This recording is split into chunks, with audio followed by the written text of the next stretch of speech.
The camera was rolling. The audience wanted blood. The host smiled like a man lighting a match. And Candace Owens?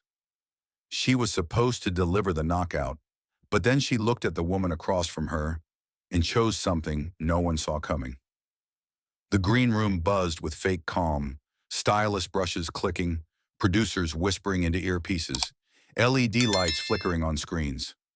But Candace Owens sat still, back straight, hands folded.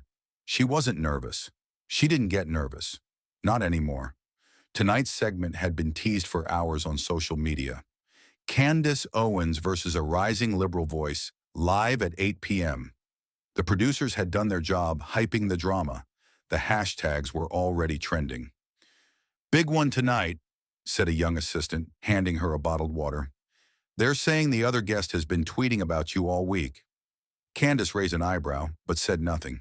She glanced across the green room. A young woman sat hunched over a notepad, flipping through highlighted papers, mouthing lines silently. Early 30s, buttoned blouse, nervous hands. Emma Walsh, a newly signed contributor to the network. Former teacher turned education activist.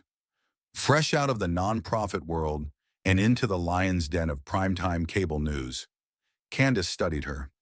Noticed the trembling in her fingers, the way her eyes darted around like she was waiting for someone to pull her off stage before she could embarrass herself.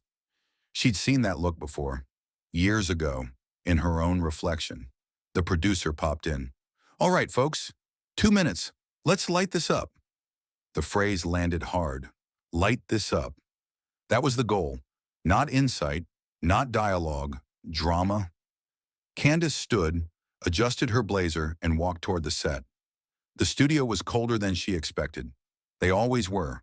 Bright lights overhead, cameras in every direction, and a circular desk that looked like it had been carved from glass. The host was already in position, smiling like a man about to enjoy a fight he didn't have to be in. "Welcome back," he beamed to the audience. "Tonight, two voices, two visions, one table. On my right, you know her, best-selling author, political commentator, and unapologetically conservative, Candace Owens." Applause erupted. Candace smiled politely, nodding once. "And on my left," the host continued, with slightly less enthusiasm, "a new face here at the network. Emma Walsh, former teacher, education advocate, and brave soul for showing up." Mild laughter. Emma smiled awkwardly. The camera panned wide. Candace caught Emma's eye just for a moment. Then the host dove in. "Let's get right into it. Emma, you've argued that some parents shouldn't have total control over what their kids learn in school. You even said on your podcast last week that, quote, kids don't always need their parents' permission to explore their identity. Care to explain that one?" Emma adjusted her microphone. Her voice was soft but steady. "What I meant was, there are students who come from unsafe or deeply unsupportive homes. For some of them, school is the only place they feel seen. And if we shut down every path for them to explore who they are, we're not protecting them. We're isolating them." The host leaned back, already prepping his setup. "Well, that's quite a take," he said, then turned with a grin. "Candace?" The audience leaned forward. This was the moment. Candace took a breath. She could tear this apart in seconds. Flip every word, frame the whole argument as government overreach, parental rights, liberal indoctrination. It would be easy. She'd done it before. Instead, she looked at Emma. "I don't agree with you," she began. Emma tensed. "But I'm not going to mock you." The room shifted, a flicker of confusion. Candace continued.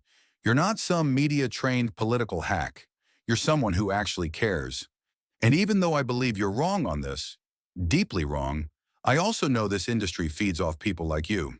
It throws you into a ring and hopes someone like me tears you apart so they can sell ads and clips." Now the audience was silent. "And I'm not playing that game tonight." Even the host was caught off guard. "Well, that's unexpected," he said, half laughing. "You sure you don't want to throw a few punches first?" Candace looked directly at him. "Number, I'm not mistaking cruelty for conviction." The silence cracked. Someone clapped, then another. It spread slowly, uncertain at first, then steady. Emma's eyes were wide, glassy. She whispered, "Thank you." Candace nodded. We can disagree without playing gladiator games. The host tried to pivot to another topic, but the energy in the room had shifted. The crowd wasn't craving conflict anymore. They were watching something rare. After the camera stopped, Emma stood slowly. Candace was already unhooking her mic. Emma walked over, hesitant. "Can I ask you something?" she said quietly. Candace turned. "Sure. Why didn't you just destroy me? That's what everyone expected." Candace smiled gently. "Because I've been where you are. First time on air, heart racing, people waiting for you to mess up." Emma exhaled. "I just wanted to be honest," she said, "even if I knew I'd lose." "You didn't lose," Candace said. "You showed up. You said what you believed. That's more than most do." Emma nodded. "Still, thanks for not making me look like a joke." Candace shook her head. "You did that part yourself." Emma blinked. Candace smirked. "I'm kidding." They both laughed, tension finally breaking. The two women stood for a moment, still in the glow of the studio lights, the echoes of the audience applause still lingering somewhere in the rafters. Then Candace picked up her phone, glanced at the notifications already stacking up on her lock screen. Mentions, retweets, clips being shared in real time. She tucked the phone back into her purse. "That moment's gonna go viral," Emma said softly, half worried, half amazed. Candace shrugged. "Probably, that's not why I did it." A producer walked by, muttering into a headset, giving them a thumbs up as he passed. Emma stepped aside to grab her coat. As Candace walked toward the exit, she heard the faint voice of one of the junior camera guys behind her. "I didn't expect her to go soft like that," he whispered to another. Candace paused, turned slightly. "I didn't go soft," she said loud enough to be heard. "I just chose not to swing." By the next morning, the moment had exploded across the internet. Candace Owens refuses to destroy liberal guest. Her words leave room speechless. Candace chooses class over clash. The Owens moment no one expected. The video clip, just 47 seconds long, was everywhere. Even outlets that usually criticized her were acknowledging the moment. "I've never agreed with her," one popular tweet read, "but that was real." Some praised her maturity. Others called it strategic branding. But most, especially those over 40, simply called it respect. Emma posted something brief on her own profile that afternoon. "I was nervous. I thought I was going to get humiliated. Instead, Candace showed me grace I didn't expect. Thank you." That moment mattered. The post went viral too. Later that evening, Candace sat on her back porch, the sun dipping below the horizon. Her phone buzzed again, but she ignored it this time. Michelle, her longtime friend and assistant, appeared with 2 mugs of tea. "So," she said, sitting across from her, "you're blowing up the internet again." Candace took a sip. "Seems like I do that no matter what I say. This time feels different." Candace looked out at the horizon. "I didn't plan it," she said. "I was ready to go in hard. I'd seen her clips, read the notes. But then I saw her hands shaking. I saw a little version of myself in her. And I remembered, not everything needs to be a fight." Michelle nodded. "It's crazy. You spoke softer than ever, and it hit harder than most of your debates." Candace smiled slightly. "Maybe people are tired of noise." There was a long pause between them. Then Michelle added, "You know that line's going to follow you now." "What line?"